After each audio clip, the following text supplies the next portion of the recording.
హైదరాబాద్ లో real estate చేసేటోళ్ళ కంటే ఎక్కువ కొనే బయ్యర్సే ఘోరంగా తిరుగుతారు హైదరాబాద్ అంతా.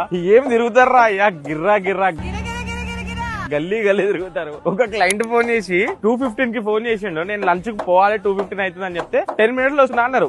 ఏ ఊరు నుంచి వస్తున్నారు? రావిర్యాల నుంచి కూడా 12 నిమిషాలు, 4:30కి వచ్చిళ్ళు. టైం సెన్స్ లేకపోతే షోకేస్ లో బొమ్మకి మనిషికి తేడా ఏముంటుందయా? 4:30 వరకు ఏం చేసిందంటే గ్యాప్ లో వస్తాంటే 9 ప్రాజెక్టులు చూసి వచ్చిర్రు.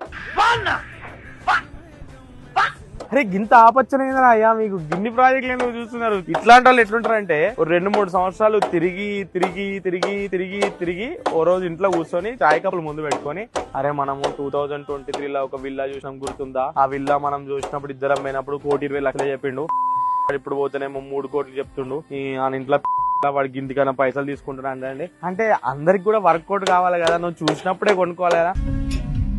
అంటే మేడం వచ్చింది, సార్ వచ్చిర్రు, 2023లో సార్ వచ్చిండు, రెండు కూర్చోండి అన్న టీ ఇవ్వండి. 2025లో మేడం వస్తుంది, 2027లో మేడం వాళ్ళ కొడుకు వస్తాడు అని చెప్పి మీకోసం ప్రైజ్లు అట్లే ఉంచుతారు.